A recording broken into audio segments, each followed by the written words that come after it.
unless your story creates what neuroscientists call a neurochemical imprint, cortisol to grab attention, oxytocin to build trust, and dopamine to spark anticipation and reward, your message vanishes.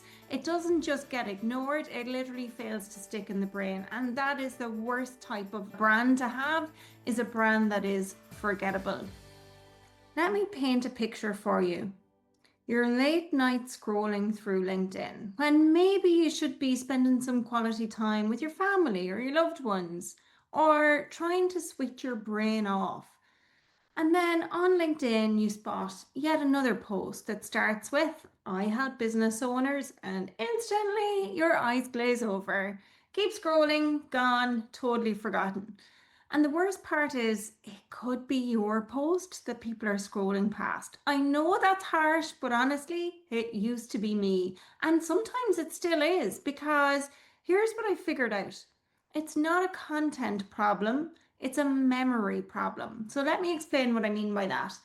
The average person is hit with around 10,000 different brand messages every single frickin' day. I'm talking emails, TV ads, billboards, bus stops, shop windows, and that's before we even touch social media. So unless your story creates what neuroscientists call a neurochemical imprint, cortisol to grab attention, oxytocin to build trust, and dopamine to spark anticipation and reward, your message vanishes. It doesn't just get ignored, it literally fails to stick in the brain. And that is the worst type of brand to have, is a brand that is forgettable. I've seen and felt this firsthand. And after some recent LinkedIn algorithm changes, both me and my clients have had those moments where we have wanted to delete the app altogether. In fact, I ran a strategy day with a client not long ago, and right in the middle of the session, she picked up her phone, sighed, and said, "That's it. I'm deleting LinkedIn." She was sick of chasing that next dopamine hit, sick of comparing herself to others and feeling like shit. So right there and then, in the middle of her strategy day, she deleted the app off her phone. Believe me, I nearly fell off the chair. But on a serious note, that's how deeply this stuff impacts us. And that's why story done right matters more than ever. And here's the thing, Hollywood knows this. They spend billions engineering stories that light up our brains. The reason you still quote movies like Top Gun Maverick or Star Wars or The Terminator isn't because they told a story, it's because they engineered a memory. And if you are serious about building a business that actually attracts clients, you need to do the same. And today I'm going to break it all down for you using my new proprietary dramatized framework that I'm so super excited to share with you. And I promise by the end of this episode, you'll not only understand how to tell stories that stick, you'll never look at content the same way again. Any type of marketing creation, in fact. I'm Deirdre Martin, triple certified award-winning coach, international best-selling author, and I help ambitious entrepreneurs make their first million without burning out, bottlenecking, or sacrificing what matters most. So grab a coffee, maybe a notebook, because what I'm about to share with you may be the difference between your message disappearing into the ether, never to be seen again, or creating the chemical imprint in your audience's brain that makes them remember you, buy from you, and tell others about you. Okay, so step one of this framework is disrupt and define. Every story that sticks starts with a disruption.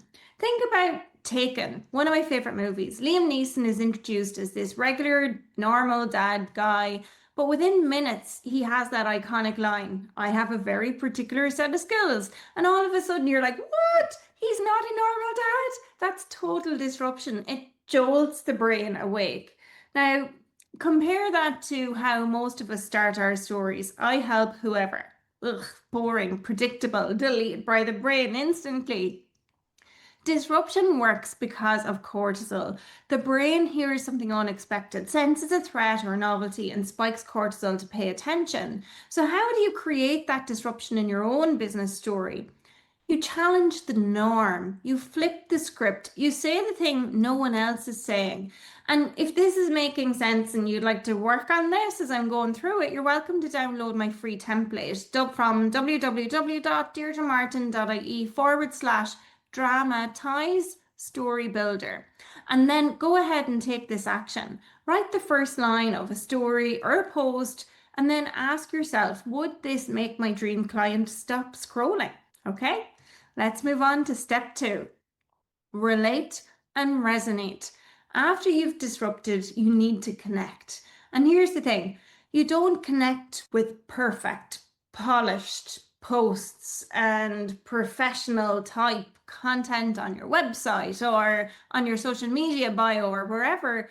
What you actually connect with is scars. Seriously, think Tony Stark and Iron Man. He is a billionaire playboy, sure, but the reason we root for him is because he's broken. He's in a cave, he's vulnerable, and he's literally forced to rebuild himself.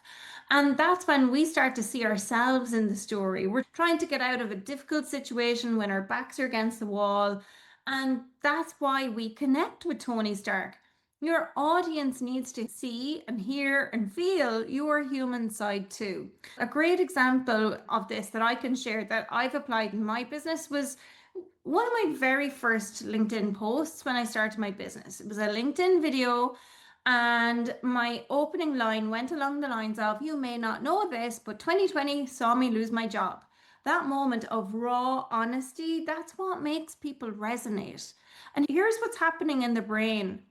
This triggers oxytocin, what scientists call the trust chemical. And when you show vulnerability, the brain bonds with you. So here's action 2. Share a scar in your story, a healed scar, not an open wound, and not the shiny highlight of it either. Share the moment that makes you human. Okay? Step number 3, arouse anticipation. Now, this is the time where you're going to hook your audience with curiosity. I think a really great way to explain or describe what I mean by this is think about a TV series. You know that end of season episode, that finale, where they always leave it on a cliffhanger, where you just have to come back next season to see what happened. Or Marvel's genius trick, you know, the teaser that they play after the credits, they share just a glimpse and suddenly you're desperate for the next movie. That's exactly what brands do too. And some brands do this exceptionally. And recently, I only saw for the very first time Apple's 1984 ad. It's freaking genius. If you haven't seen it, I'm totally going to link it in the show notes. Go and check it out. And it literally describes what I'm talking about. But essentially, there's this heroine. She hurls a hammer at a giant villain on a screen, and then the screen shatters. And then the words appear on January 24th.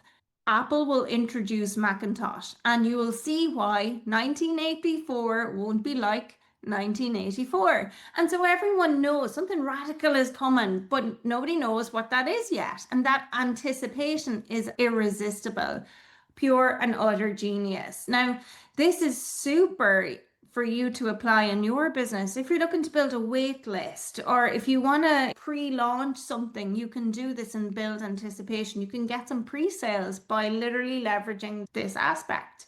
And here's why it works. It's because it's dopamine. And the cool bit about dopamine that people don't know, and I certainly didn't, is that dopamine isn't about pleasure. It's actually about wanting. Our brains release it when it's anticipating something good is coming, or that we can, latch onto something that's good. So in your story, say something like, and then I discovered something that changed everything about how I ... fill in the dots. But hold it there. Don't reveal what's in the ... dots fully just yet. Let the tension build. That's how you arouse the anticipation. And your action, because there's an action for each single of these steps in Dramatize, your next action, should you choose to accept, can you guess where that's from?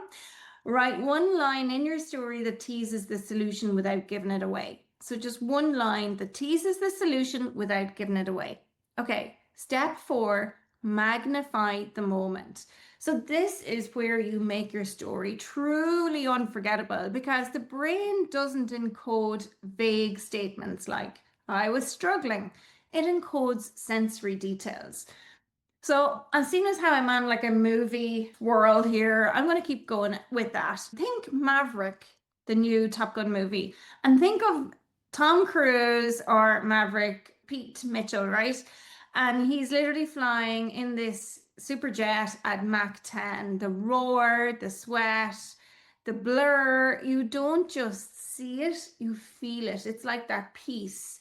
Our avatar at the Tree of Souls, when Natiri and the Navi, they connect through their cues, that's what they call their tails, and they're feeling the pulse of Awa, the glowing roots, the colors, the sounds of thousands breathing and chanting together.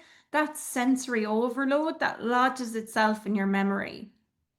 One of my millionized clients nailed this too. We were workshopping this and creating a before and after scene from her own personal story.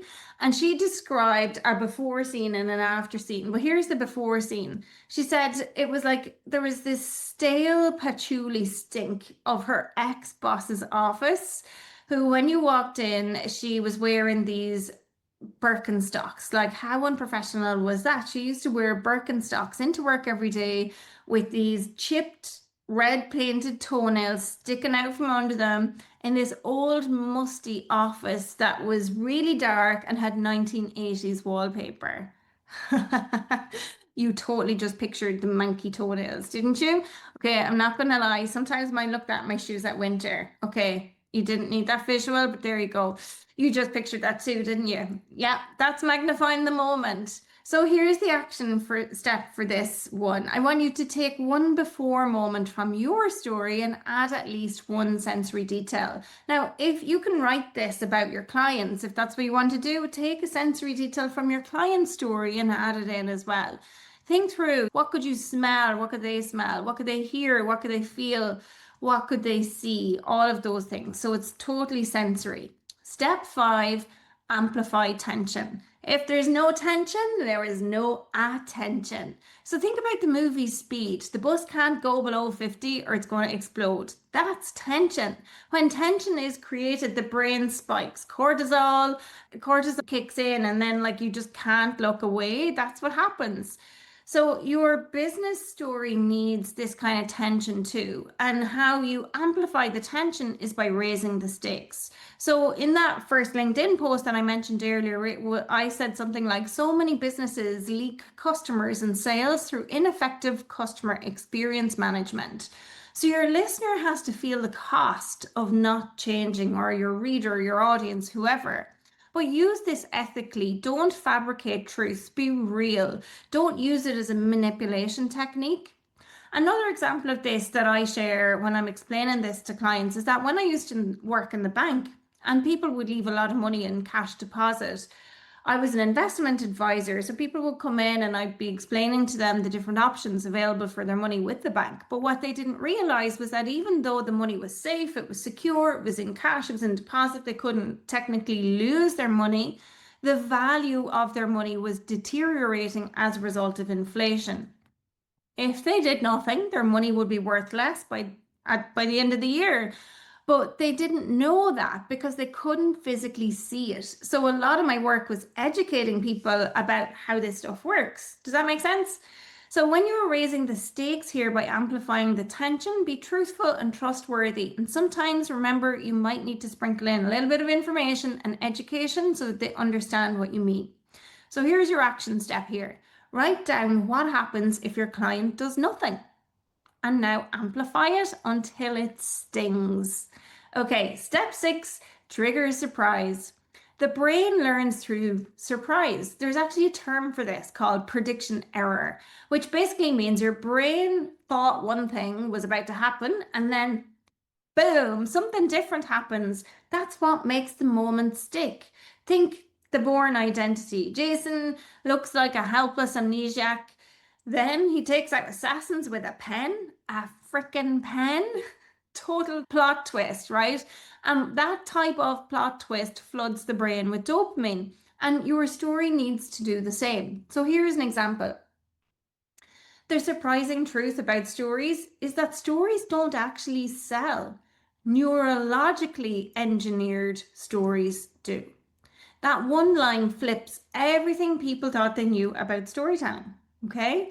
So your next action is this. Ask yourself, what's the unexpected truth my audience don't see coming? That's your surprise line. Step 7, illuminate the path. Now it's time to guide them through. Think Morpheus in the Matrix. He doesn't just say, wake up, Neo. He says, you take the blue pill, the story ends, and you wake up in your bed and believe whatever you want to believe. Or you take the red pill, you stay in Wonderland, and I show you how deep the rabbit hole goes. Okay, total Matrix fan. I've seen all of them. I literally used to have them on, I want to say video and not even DVD. I can't remember, but there you go. I've watched them so many times. I was like, oh, so into binary code, ones and zeros, because I was studying computer science when The Matrix came out back in the late 90s. I'm showing my age now. But anyway, your audience just doesn't want inspiration. They literally want a roadmap. And for me, an example is, that's why I created Millionize, because we cover 3 essential elements to turn your business into a revenue engine that supports the life you actually want to live. So that's something that's really clear, it's simple, and it's credible. So your story action step here is boil your framework into one sentence. I created X, which is a way to Y and Z steps. That's a simple framework. Okay, step 8, show the success. Promises don't sell, proof sells. Again, Top Gun Maverick. I'm a serious Top Gun fan. It wasn't enough for Maverick to teach the pilot's theory. I'm so sorry if this is a spoiler alert if you've not seen it yet, but he literally had to fly the mission. He had to push the limits and prove that it could be done so that others would take that risk and follow him through as well. And that moment wasn't a promise, it was proof. Or again, one of my all-time favorite movies is The Pursuit of Happiness. Will Smith plays the lead character, Chris Gardner. It's super inspirational. If you haven't seen it, it's an absolute must-watch. And in the movie, and it's a true story, right? But in this movie, what happens is Chris Gardner, he finally gets the job. This guy has gone from being completely homeless to getting a job, and we see him standing in the office, tears in his eyes, clapping with joy. And it literally hits so hard because we witness the transformation, which makes us believe we can do anything if we're determined enough. Total proof. So your proof is client results. So for example, one of my clients increases LinkedIn impressions by 24,990.5% in 6 months. True story, I've got the proof to share it. Or another client who posted into our Millionized community and said, I've been millionized. Or another client who said, I've just been featured in Forbes. Or another client who said she'd been hired by a Formula One team. Keep a stack of those types of things. Those are all proof points that you can share with prospects. And it's super helpful because proof creates belief. And guess what? Belief creates sales. And this ties into the next part of your story action. Choose one client win and share the before and after in one clear line. Okay. Step 9 is embed the memory. The final part of telling a dramatized story that will absolutely be sticky and people will remember forever is to end it with a kind of a rallying cry, something that's short, that's punchy, that's impossible to forget. And some of the movies that do this best, I'll Be Back. Where's that from? Terminator. They can take our lives, but they'll never take our freedom. Braveheart, or May the Force be with you, Star Wars, right? But certain brands do this exceptionally well as well. Nike, Just Do It, or Apple's Think Different. Mine, at the end of every episode of the Master Your Business podcast, I always say, until next time, keep mastering your business. Maybe for this episode, I should say, own your story, or your story owns you. Just pause to let that one sink in. Okay, so final action for your story is to write your rallying cry. Try and keep it to 10 words or less, ideally closer to 5 or 7. 7 is literally the maximum number of words that would ever go on a billboard. So 7 is like its magic number. So 7 words is ideal, but if you can get it shorter than that, amazing. Okay, whoop, whoop. That was dramatized. Let me recap the 9 steps really quickly so they stay fresh in your mind. First, disrupt with impact. Second, relate with healed scars. Third, arouse anticipation. Fourth, magnify the moment with sensory detail. Fifth, amplify the tension by sharing the stakes. Sixth, trigger surprise. Seventh, illuminate the path. Eighth, show the success with proof. And ninth, embed the memory. So here's your homework. Take one story or a post. It could be whatever. It could be your origin story, a client transformation, or whatever your big vision is, any type of a story, and run it through all 9 steps. I promise you the difference will be night and day. And why this works so exceptionally well is because AI can't replicate a story like this. This is so full of emotion. It's so full of sensory details that AI just can't pick up on. And this is going to make your story stand out in a sea of what is just sameness out there right now. And if you want to make this even easier, I've created that step-by-step template that walks you through exactly how to apply dramatize to your own stories. And again, you can grab that from the show notes or the link that I mentioned earlier. Before you go, do me a favor. If this helped you see storytelling differently, share this episode with one entrepreneur who's still telling those kind of meh stories we talked about at the beginning, and help them build stories that actually stick. And hey, if you haven't already, hit that follow button so you don't miss next week's episodes where one of my amazing guests is diving into how to secure your tech and or your IT system so you send hackers elsewhere. Because it's not true that you can't be hacked if you have an Apple computer, like I thought for too many years that I care to share. So yeah, that's coming up next week. Be sure to stay tuned and check it out. It's going to be epic. And remember, in a world of forgettable content, be freaking unforgettable. Until next time, keep mastering your business.